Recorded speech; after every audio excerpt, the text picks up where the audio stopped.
அஸ்ஸலாமு அலைக்கும் ஃப்ரெண்ட்ஸ், எப்படி இருக்கீங்க? நல்லா இருக்கீங்களா? பாருங்கள், நான் வந்து கொத்தமல்லி சட்னி செஞ்சுருக்கேங்க. ரொம்ப ரொம்ப சூப்பராக இருக்கும். இட்லிக்கு ரொம்ப நல்லா இருக்குங்க.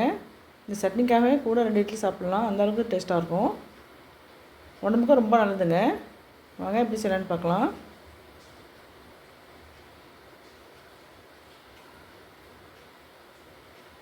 சட்னிலேருந்து ஆயில் ஊற்றிருக்கேன். நல்லெண்ணெய் தாங்க ஊற்றணும். நல்லெண்ணெய் ஊற்றினா தான் நல்லா டேஸ்ட்டாக இருக்கும்.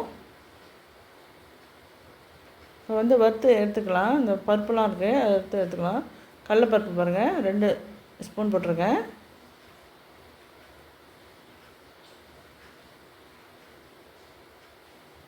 தோல் உளுந்துங்க, உடச்சி உளுந்து இருக்குல்ல, அது சேர்த்துக்கிறேன். 1 ஸ்பூன் சேர்த்துக்கிறேன்.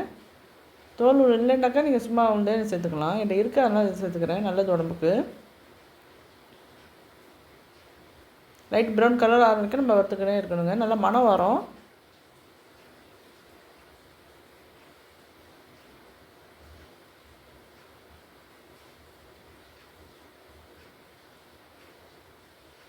பருப்பு வறுப்பட்டுருச்சு. இப்போ எடுத்துக்கிறேன். எடுத்து ஆற வச்சுக்கணும். நிறம் பாருங்கள், மாறி இருக்கு பாருங்கள். இப்படி தான் இருக்கணும்.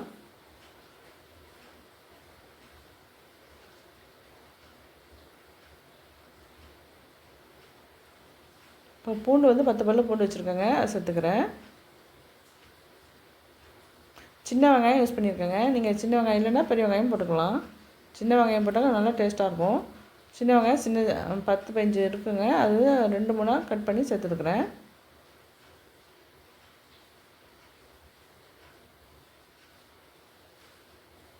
பச்சை மிளகா 4 இருக்குங்க, 2 உடச்சி போட்டிருக்கேன். உங்களுக்கு காரம் தேவைப்பட்டால் இன்னும் 2 போட்டுக்கோங்க பச்சை மிளகா.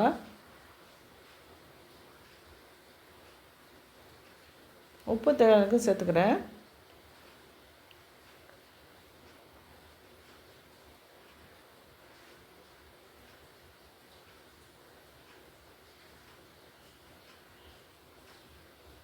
புளி சின்ன எலுமிச்சை அளவுக்கு வச்சுருக்கேங்க, அது சேர்த்துக்கிறேன். ரொம்ப புளி சேர்க்க வேணாம், புளி சட்னி மாதிரி ஆயிரும். டேஸ்ட்டாக அந்த அளவுக்கு இருக்காது புளி ரொம்ப வந்தால்.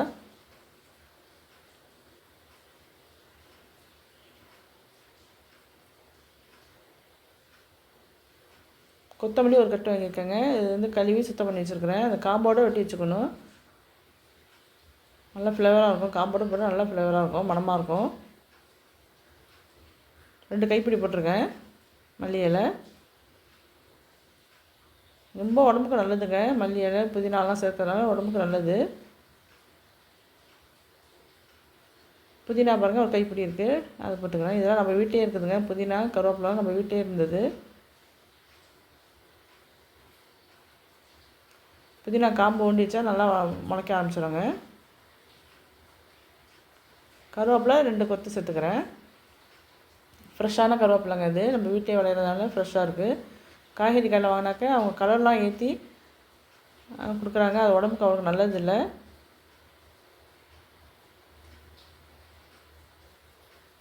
கருவேப்பிலை செடி இதுலேயே நர்சரிலேயே விற்கிது. அதை வாங்கி சின்ன சட்டியில் வச்சா கூட முளைக்க ஆரம்பிச்சிடும்.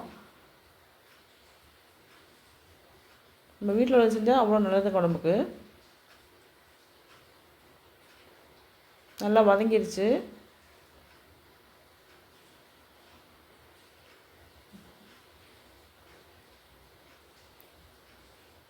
ஆற விட்டு எடுத்து அரைச்சிட்டு வந்துடலாம்.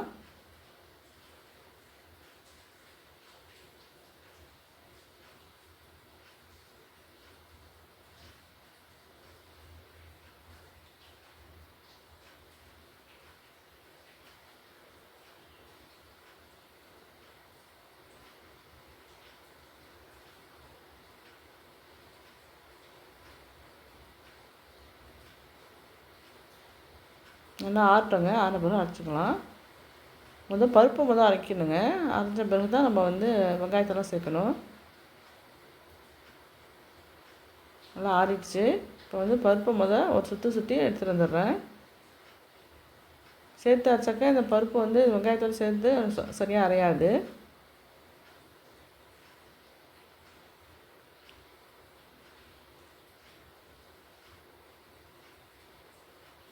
பாருங்கள், இப்படி கலப்பாக இருக்குது பாருங்கள். இப்போ அரைச்சி வந்துட்டேன். இப்போ வந்து வெங்காயத்தை, பூண்டெல்லாம் சேர்த்துக்கலாம், பச்சை மிளகாலாம் சேர்த்துக்கிட்டுலாம். இப்போ அரைச்சா நல்லா கரெக்டாக இருக்கும்.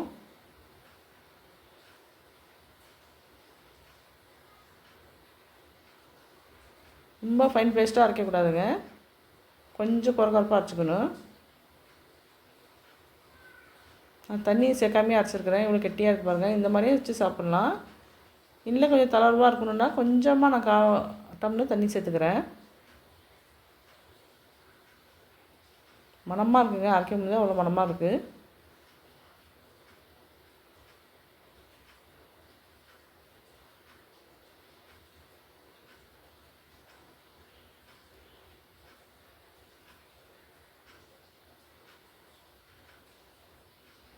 காட்டாமல் தண்ணி சேர்த்துக்கிறேன்.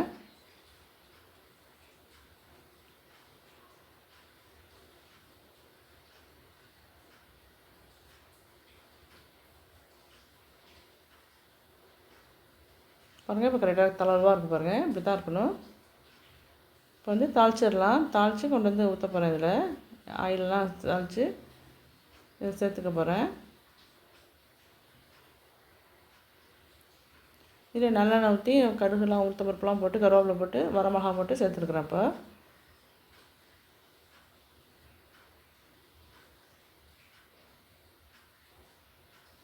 இதேமாதிரி நீங்கள் செஞ்சு பாருங்கள். ரொம்ப ரொம்ப சூப்பராக இருக்குங்க, உடம்புக்கு நல்லது. கொத்தமல்லி சட்னி ரொம்ப நல்லதுங்க. புதினா சேர்த்துருக்கோம், கருவேப்பிலை சேர்த்துருக்கோம். எல்லாமே உடம்புக்கு பூண்டு வெங்காயம் எல்லாமே நல்லதுங்க உடம்புக்கு. சுட சுட இட்லி வச்சு சாப்பிட்டா இந்த சட்னிக்காண்டியே 2 இட்லி கூட சாப்பிட்லாம்.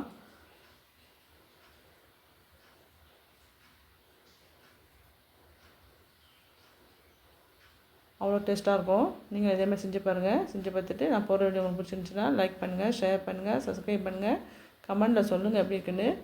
எனக்கு சேனலை பார்த்ததுக்கு ரொம்ப ரொம்ப நன்றிங்க. தேங்க்ஸ் ஃபார் வாட்சிங்.